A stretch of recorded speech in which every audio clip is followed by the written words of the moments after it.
One Who Saw by A.M.Burrage.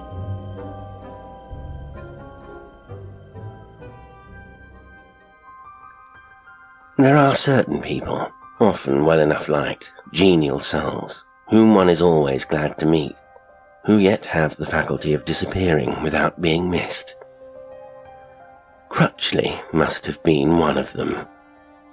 It wasn't until his name was casually mentioned that evening at the store gates that most of us remembered that we hadn't seen him about for the last year or two.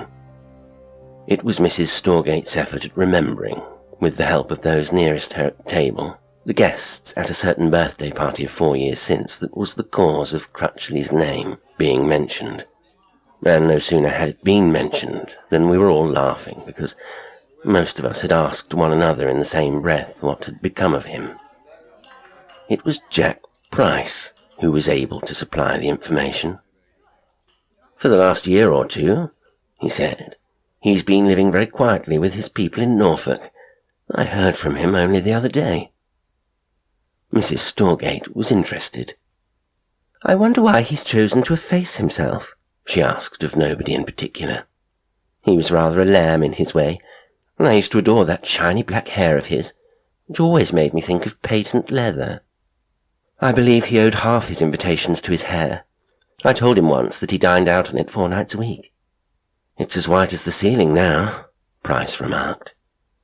Having spoken, he seemed to regret it, and Mrs. Storegate exclaimed, "Oh no, we're speaking of Simon Crutchley." "I mean Simon," said Price unwillingly. There was a faint stir of consternation, and then a woman's voice rose above the rustle and murmur. "Oh, but it seems impossible. That sleek blue-black hair of his, and he can't be more than 35. Somebody said that he'd heard of people's hair going suddenly white like that after an illness. Price was asked if Simon Crutchley had been ill. The answer was yes. A nervous breakdown? Well, it was something very like that. A lady who turned night into day all the year round, and was suspected of drinking at least as much as was good for her, sighed and remarked that everybody nowadays suffered from nerves.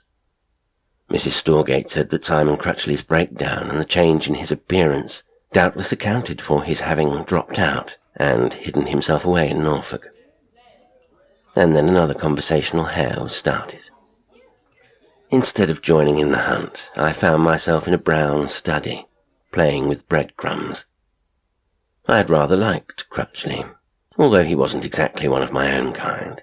He was one of those quiet fellows who are said colloquially to require a lot of knowing. In social life, he had always been a detached figure, standing a little aloof from his fellow men, and seeming to study them with an air of faint and inoffensive cynicism. He was a writing man, which may have accounted for his slight mannerisms, but he didn't belong to the precious, superior, and rather detestable school. Everybody agreed that he was quite a good scout, and nobody troubled to read his books, which consisted mainly of historical essays. I tried to imagine Simon Crutchley with white hair, and then I caught myself speculating on the cause of his illness or breakdown. He was the last sort of fellow whom one would have expected to be knocked to pieces like that. So far from indulging in excesses, he had always been something of an ascet. He had a comfortable private income, and he certainly didn't overwork. Indeed, I remembered his once telling me that he took a comfortable 2 years over a book. It would be hard for me to say now whether it was by accident or design that I left at the same time as Price. Our ways lay in the same direction.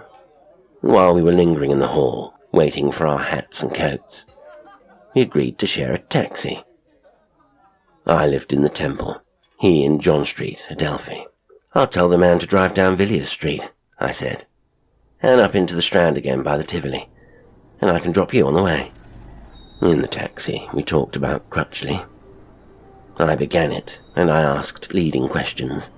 Price, you see, was the only man who seemed to have heard anything of him lately, and he was now sufficiently evasive to pique my curiosity.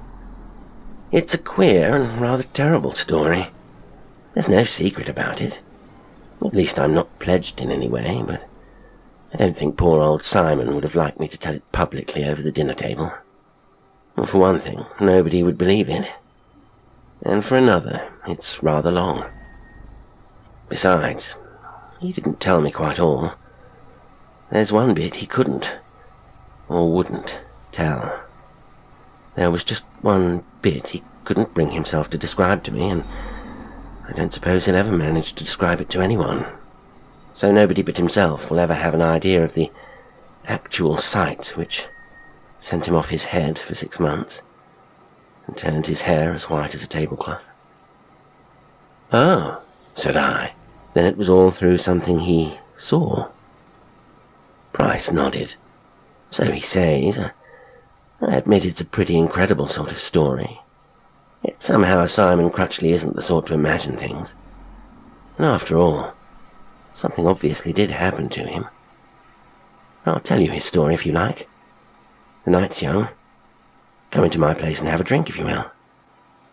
I thanked him and said that I would. He turned towards me and let a hand fall on my knee. "Mind you," he said, "this is Crutchley's own story. If you don't believe it, I don't want you to go about thinking that I'm a liar. I'm not responsible for the truth of it. I'm only passing it on.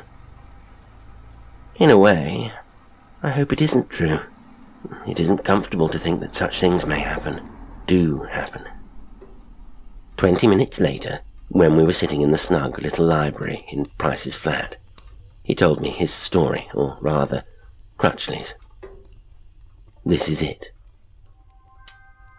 You know the sort of work Crutchley used to do. If you don't, you at least know Stevenson's Memories and Portraits, and Crutchley worked with that sort of material. His study of Margaret of Anjou, by the way, is considered a classic in certain highbrow circles. You will remember that Joan of Arc was very much in the air 2 or 3 years back. It was before Bernard Shaw's play was produced, but her recent canonization had just reminded the world that she was perhaps the greatest woman in history. It may have been this revival of interest in her which decided Crutchley to make her the subject of one of his historical portraits. He'd already treated Villon and Abelard and Eloise, and as soon as he'd decided on St. Joan, he went over to France to work, so to say, on the spot. Crutchley always did his job conscientiously, using his own deductive faculties only for bridging the gaps in straight history. He went first to Domremy, where the Maid was born, followed the old trail of that 15th century campaign across France, and of course his journey ended inevitably at Rouen, where English spite and French cowardice burned her in the marketplace. I don't know if you know Rouen. Tourists don't stay there very much. They visit, but they don't stay. They come and hurry round the cathedral, gape at the statue of Joan of Arc in the Place de la Pucelle, throw a victorious smile at Napoleon Bonaparte galloping his bronze horse on a pedestal in the square, and rush on to Paris or back to one of the Channel ports. Rouen being halfway between Paris and the coast, the typical English tourist finds that he can do the place without sleeping in it. Crutchley liked Rouen. It suited him. It is much more sober and austere than most of the French towns. It goes to bed early, and you don't have sex flaunted before you wherever you look. You find there an atmosphere like that of our own cathedral cities, and there is a great deal more to see than ever the one-day tourist imagines. Crutchley decided to stay on in the town and finish there his paper on Joan of Arc. He found an hotel practically undiscovered by English and Americans, l'Hôtel d'Avignon. It stands halfway down one of those narrow old-world streets, quite near the Gare de la Rue Jean d'Arc. A single tram line runs through the narrow street in front of its unpretentious facade, and to enter you must pass a narrow archway, and through a winter garden littered with tables and chairs to a somewhat impressive main entrance with statuary on either side of the great glass-panelled doors. Crutchley found the place by accident on his first day, and took déjeuner in the great tapestried salle à manger. The food was good, and he found that the chef had a gift for sole Normande. Out of curiosity, he asked to see some of the bedrooms. It was a hotel where many ate, but few slept. At that time of the year, many rooms were vacant on the first floor. He followed a chambermaid up the first flight of stairs and looked out through a door, which he found open at the top. To his surprise, he found that it gave entrance to a garden on the same level.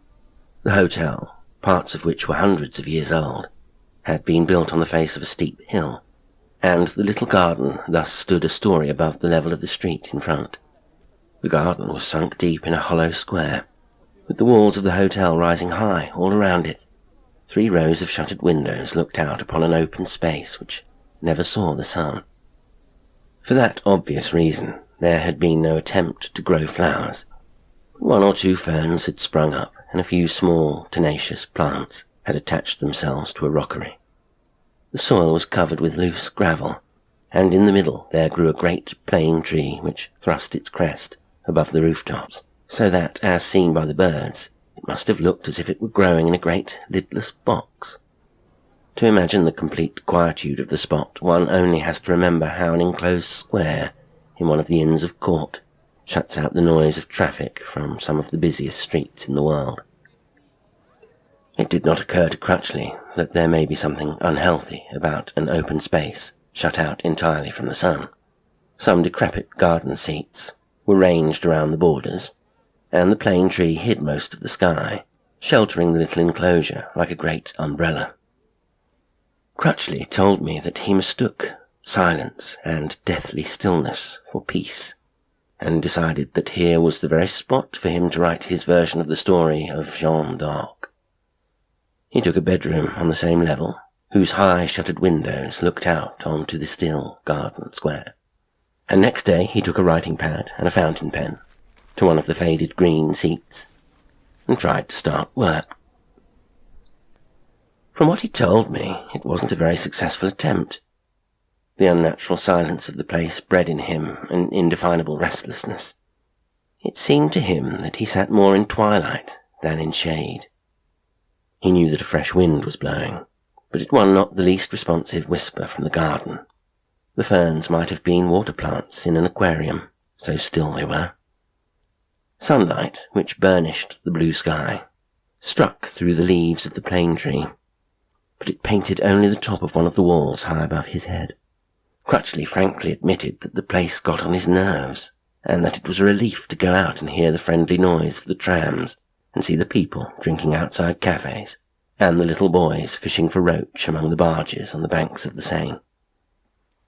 He made several attempts to work in the garden, but they were all fruitless, and he took to working in his bedroom. He confessed to me that even in the afternoon he felt that there was something uncanny about the place. "There's nothing in that." Many people would have felt the same, and Crutchley, although he had no definite belief in the supernatural, had had 1 or 2 minor experiences in his lifetime, too trifling, he said, to be worth recording, but teasing enough in their way, and of great interest to himself. Yet he had always smiled politely when ardent spiritualists had told him that he was susceptible. He began by feeling vaguely that there was something wrong, in the psychical sense, with the garden. It was like a faint, unseizable but disagreeable odour. He told me that he did not let it trouble him greatly. He wanted to work, and when he found that it would not let him work in the garden, he removed himself and his writing materials to his room. Crutchley had been 5 days at the hotel when something strange happened. It was his custom to undress in the dark, because his windows were overlooked by a dozen others, and by first of all turning off the light, he was saved from drawing the great shutters. That night he was smoking while he undressed, and when he was in his pyjamas, he went out to one of the open windows to throw out the stub of his cigarette. Having done so, he lingered, looking out. The usual unnatural stillness brooded over the garden square, intensified now by the spell of the night.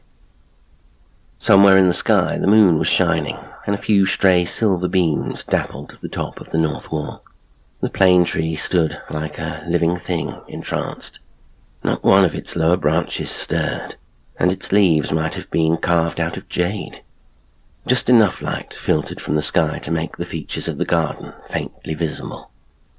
Crutchley looked where his cigarette had fallen and now lay like a glowworm, and raised his eyes to one of the long green decrepit seats, with a faint, unreasonable thrill and a cold tingling of the nostrils. He realized that somebody was sitting there. As his eyes grew more used to the darkness, the huddled form took the shape of a woman. She sat with her head turned away, one arm thrown along the sloping back of the seat, and her face resting against it. He said that her attitude was one of extreme dejection, of abject and complete despair. Crutchley, you must understand, couldn't see her at all clearly, although she was not a dozen yards distant. Her dress was dark, but he could make out none of its details, save that something like a flimsy scarf or thick veil trailed over the shoulder nearest him. He stood watching her, pricked by a vague sense of pity, and conscious that if she looked up, he would hardly be visible to her beyond the window, and that in any event, the still glowing stub of cigarette would explain his presence. But she did not look up, and she did not move at all while Crutchley stood watching. So still she was that it was hard for him to realize that she breathed. She seemed to have fallen completely under the spell of the garden in which nothing ever stirred, and the scene before Crutchley's eyes might have been a nocturnal picture painted in oils. Of course, he made a guess or two about her. At the sight of anything unusual, one's subconscious mind immediately begins to speculate and to suggest theories. Here, thought Crutchley, was a woman with some great sorrow, who before retiring to her room had come to sit in this quiet garden, and there, under the stars, had given way to her despair. I don't know how long Crutchley stood there, but probably it wasn't for many seconds. Thought is swift, and time is slow when one stands still watching a motionless scene. He owned that his curiosity was deeply intrigued, and it was intrigued in a somewhat unusual way. He found himself desiring less to know the reason of her despair than to see her face. He had a definite and urgent temptation to go out and look at her, to use force if necessary in turning her face so that he might look into her eyes.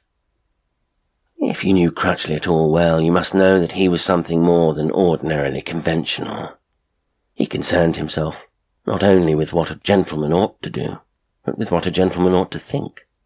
Thus, when he came to realize that he was not only spying upon a strange woman's grief, but actually feeling tempted to force himself upon her, and stare into eyes which he guessed were blinded by tears, it was sufficient to tear him away from the window, and send him padding across the floor to the high bed at the far end of the room. But he made no effort to sleep. He lay listening, waiting for a sound from the other side of those windows. In that silence he knew he must hear the least sound outside. But for 10 minutes he listened in vain, picturing to himself the woman still rigid in the same posture of despair. Presently he could bear it no longer. He jumped out of bed and went once more to the window. He told himself that it was human pity which drove him there. He walked heavily on his bare feet, and he coughed. He made as much noise as he was reasonably able to make, hoping that she would hear and bestir herself. And when he reached the open window and looked out, the seat was empty. Crutchley stared at the empty seat, not quite crediting the evidence of his eyes. You see, according to his account, she couldn't have touched that loose gravel with her foot without making a distinct sound, and to re-enter the hotel she must have opened a door with creaking hinges and a noisy latch. Yet he had heard nothing, and the garden was empty. Next morning he even tried the experiment of walking on tiptoe across the garden to see if it could be done in utter silence, and he was satisfied that it could not. Even an old grey cat, which he found blinking on a window ledge, made the gravel clink under its pads when he called it to him to be stroked.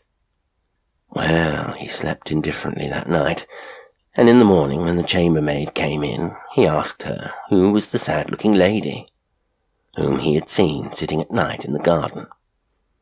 The chambermaid turned towards the window, and he saw a rapid movement of her right hand. It was done very quickly and surreptitiously, or just the touch of a forefinger on her brow and a rapid fumbling of fingers at her breast, but he knew that she had made the sign of the cross. "There is no lady staying in the house," she said, with her back towards him. "Monsieur has been mistaken. Will monsieur take coffee or the English tea?" Crutchley knew very well what that girl's gesture meant. He had mentioned something which he held to be unholy, and the look on her face when she turned it once more in his direction warned him that it would be useless to question her. He had a pretty restless day, doing little or no work. You mustn't think that he already regarded the experience as a supernatural one, although he was quite well aware of what was in the mind of the chambermaid. But it was macabre. It belonged to the realm of the seemingly inexplicable, which was no satisfaction to him to dismiss as merely queer. Crutchley spoke the French of the average educated Englishman, and the only other person in the house who spoke English was the head waiter, who had spent some years in London. His English was probably at least as good as Crutchley's French, and he enjoyed the opportunity of airing it. He was, in appearance, a true Norman, tall, dark, and distinguished-looking. One sees his type in certain English families which can truthfully boast of Norman ancestry. It was at déjeuner when he approached Crutchley, and having handed him the wine list, bent over him confidentially. "Are you quite comfortable in your room, sir?" he ventured. "Oh, quite, thank you," Crutchley answered briefly. "There is a very nice room in the front, sir. Quite so big, and then there is the sun. Perhaps you like it better, sir." "No, thanks," said Crutchley. "I shouldn't get a wink of sleep. You see, none of your motor traffic seems to be equipped with silencers, and with trams, motor horns, and market carts bumping over the cobbles, I should never have any peace." The waiter said no more, merely bowing, but he looked disappointed. He managed to convey by a look that he had Monsieur's welfare at heart, but that Monsieur doubtless knew best, and must please himself. "I believe I'm on the trail of something queer," Crutchley thought. "That chambermaid's been talking to Pierre. I wonder what's wrong, or what they think is wrong."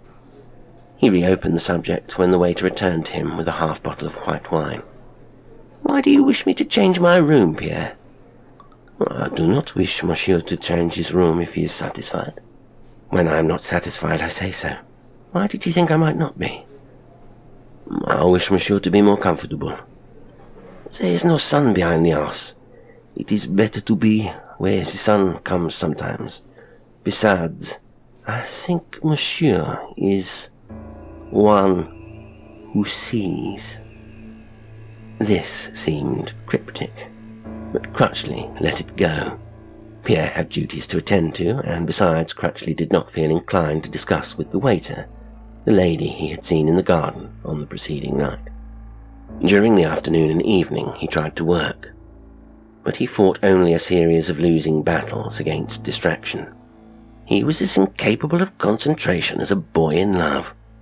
He knew, and he was angry with himself because he knew, that he was eking out his patience until night came, in the hope of seeing once more that still figure of despair in the garden. Of course, I don't pretend to understand the nature of the attraction, nor was Crutchley able to explain it to me, but he told me that he couldn't keep his thoughts off the face which had been turned away from him.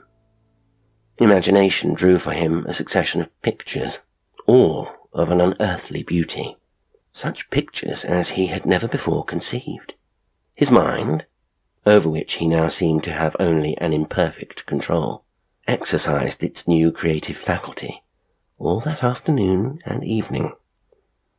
Long before the hour of dinner, he had decided that if she came to the garden, he must see her face, and thus end this long torment of speculation. He went to his room that night at 11 o'clock, and he did not undress, but sat and smoked in an armchair beside his bed. From that position he could only see through the window the lighted windows of other rooms across the square of garden, shining through the leaves of the plane tree. Towards midnight the last lights died out, and the last distant murmur of voices died away. Then he got up and went softly across the room.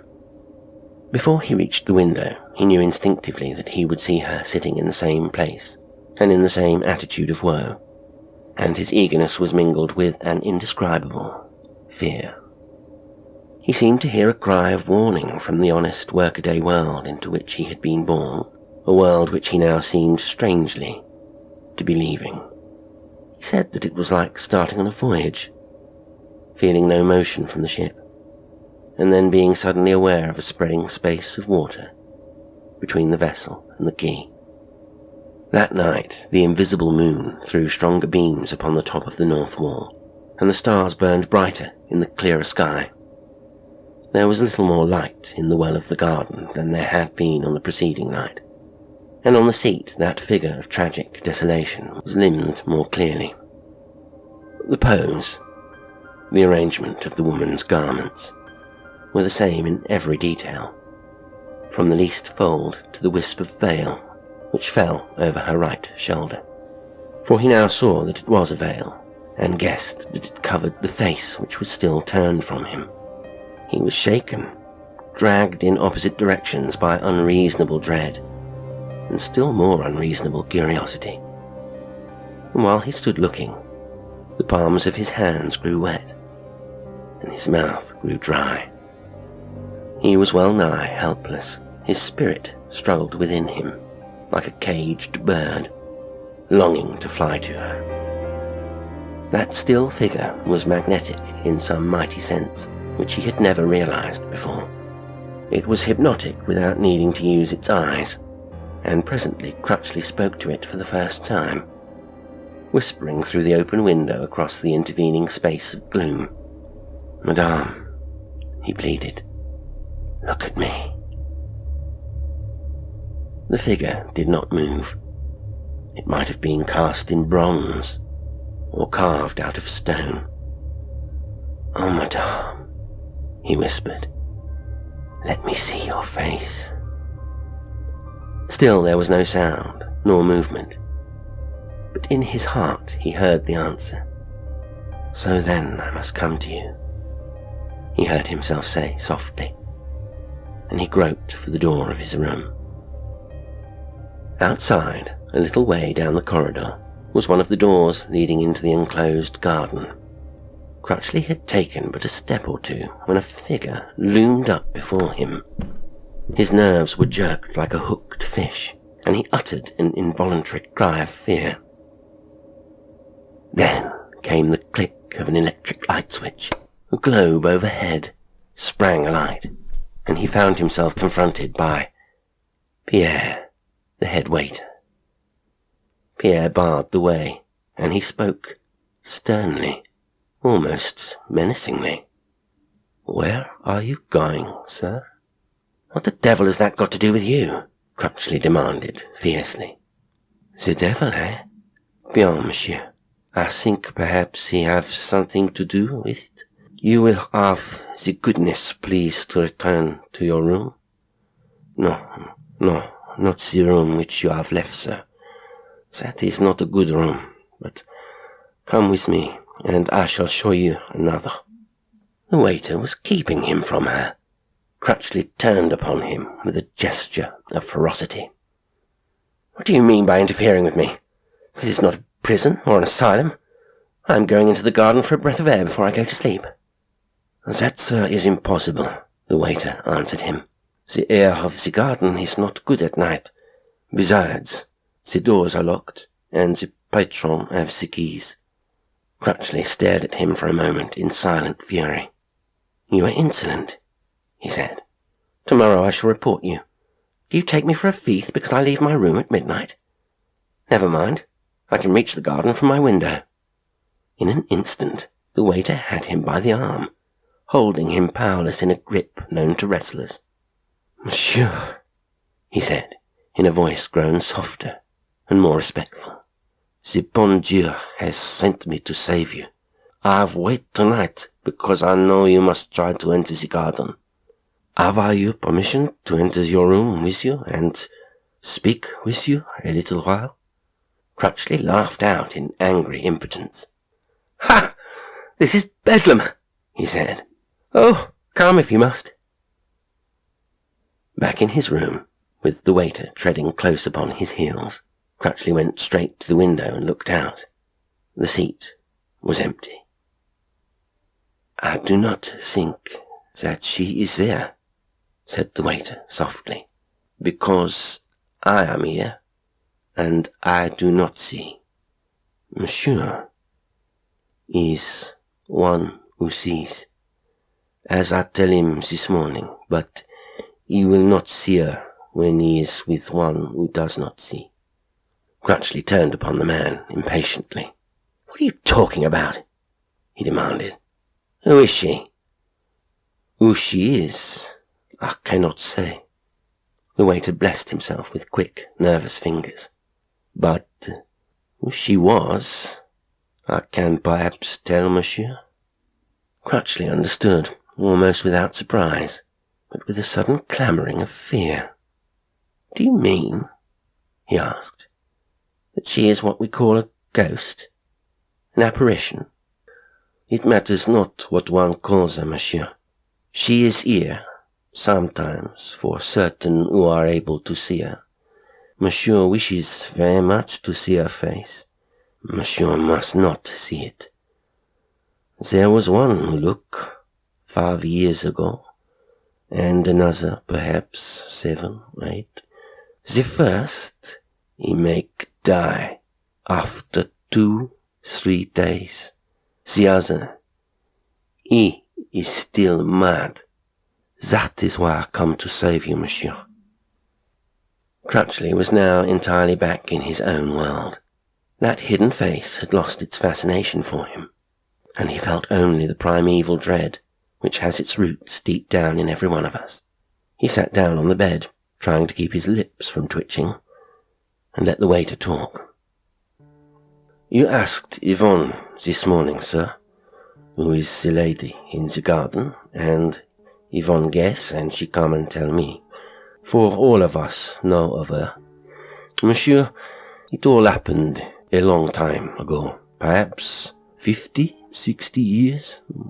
There was in this town a notary of the name Lebrun, and in a village halfway from here to Dieppe is a grand chateau in which there live a lady, une jeune fille, with her father and her mother, and the lady was very beautiful, but not very good, monsieur. Well, Monsieur Lebrun, he fall in love with her. I think she love him too, better as all the others. So he make application for her hand, but she was aristocrat and he was bourgeois, and besides, he had not very much money, so the application was refused, and they find her another husband whom she loved not, and she find herself someone else, and there is divorce, and she have many lovers, for she was very beautiful, but not good. For 10 years, more perhaps, she used her beauty to make slaves of men, and one he made kill himself because of her, but she did not mind, and all the time Monsieur Lebrun stayed single, because he could not love another woman. But at last, this lady, she have a dreadful accident. It is a lamp which blow up and hurt her face. In those days, the surgeons did not know how to make new features. It was dreadful, monsieur. She had been so lovely, and now she have nothing left except just the eyes. And she go about wearing a long, thick veil, because she have become terrible to see. And her lovers, they no longer love, and she have no husband, because she have been divorced. So, Monsieur Lebrun, he write to her father, and once more he make offer for her hand, and her father he is willing because now she is no longer very young, and she is terrible to see. But her father, he was a man of honor, and he insists that Monsieur Lebrun must see her face before he decide if he still wish her in marriage. So, a meeting is arranged, and her father and her mother bring her to this hotel, and Monsieur Lebrun, he come to see them here. The lady come with them, wearing a thick veil. She insists to see Monsieur Lebrun alone, so she wait out there, in the garden, and when he come, they bring him to her. Monsieur, I do not know what her face was like, and nobody know what passed between him and her in that garden there. Love is not always what we think it. Perhaps Monsieur Lebrun think all the time that his love go deeper than her beauty, and when he see her dreadful changed face, he find out the truth. Perhaps when she put aside the veil, she see that he flinch. I only say perhaps because nobody know, but Monsieur Lebrun, he walk out alone, and the lady stay sitting on the seat. And presently her parents come, but she does not speak or move, and they find in her hand a little empty bottle, monsieur. All her life she have lived for love, for admiration, and Monsieur Lebrun, he is the last of her lovers, and when he no longer love, it is for her the end of everything. She have bring this bottle with her, in case her last lover love her no more.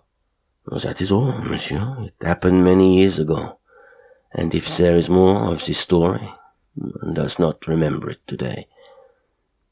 And now perhaps monsieur understands why it would be best for him to sleep tonight in a front room, and change his hotel tomorrow. Crutchley sat, listening and staring. He felt faint and sick. But why does she come back? He managed to ask. The head waiter shrugged his shoulders. How should we know, monsieur? She is a thing of evil. When her face was lovely, while she lived, she used it to destroy men. Now she still use it to destroy. But otherwise, she have some great evil power which draws those who can see her. They feel they must not rest until they have looked upon her face. And monsieur, that face is not good to look upon. I had listened all this while to Price's version of Crutchley's story without making any comment, but now he paused for so long that at last I said, "That can't be all." Price was filling a pipe with an air of preoccupation. "No," he said, "it isn't quite all. I wish it were." Crutchley was scared, and he had the sense to change to a room in the front of the house, and to clear out altogether next day. He paid his bill, and made Pierre a good-sized present in money. And having done that, he found that he hadn't quite enough money to get home with, and he'd used his last letter of credit. So he telegraphed for more, meaning to catch the night boat from Havre. Well, you can guess what happened. The wired money order didn't arrive in time, and he was compelled to stay another night in Rouen. He went to another hotel. All that day he could think of nothing else but that immobile figure of despair which he had seen on the seat. I imagine that if you or I had seen something which we believed to be a ghost, we should find difficulty in concentrating our minds on anything else for some while afterwards. The horror of the thing had a fascination for Crutchley, When night fell, he began to ask himself if she was still there, hiding her face in that dark and silent garden. And he began to ask himself, why shouldn't I go and see? It could not harm me just to look once, and quickly, and from a distance. He didn't realize that she was calling him, drawing him to her through the lighted streets. Well, he walked round to the Hotel d'Avignon. People were still sitting at the little tables under the glass roof, but he did not see Pierre. He walked straight on and through the swing doors, as if he were still staying in the house, and nobody noticed him. He climbed the stairs and went to one of the doors which opened out into the high enclosed garden behind. He found it on the latch, opened it softly, and looked out. And then he stood, staring in horror and fascination at that which was on the seat. He was lost then, and he knew it. The power was too strong for him. He went to her, step by step, as powerless to hold himself back as a needle before a magnet, or a moth before a flame, and he bent over her. And here is the part that Crutchley can't really describe. It was painful to see him straining and groping after words, as if he were trying to speak in some strange language.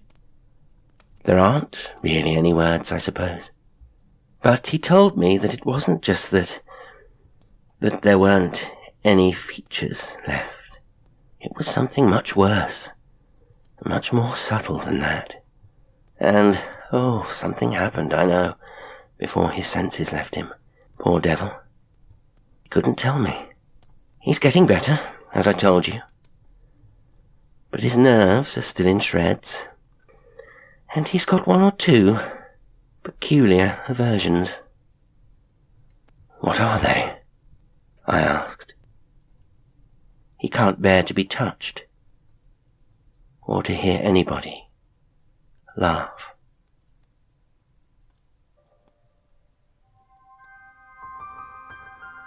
Today's story was One Who Saw by A.M.Burrage. It was read by Jasper L'Estrange. Thank you so much for listening, and until next time, sweet dreams.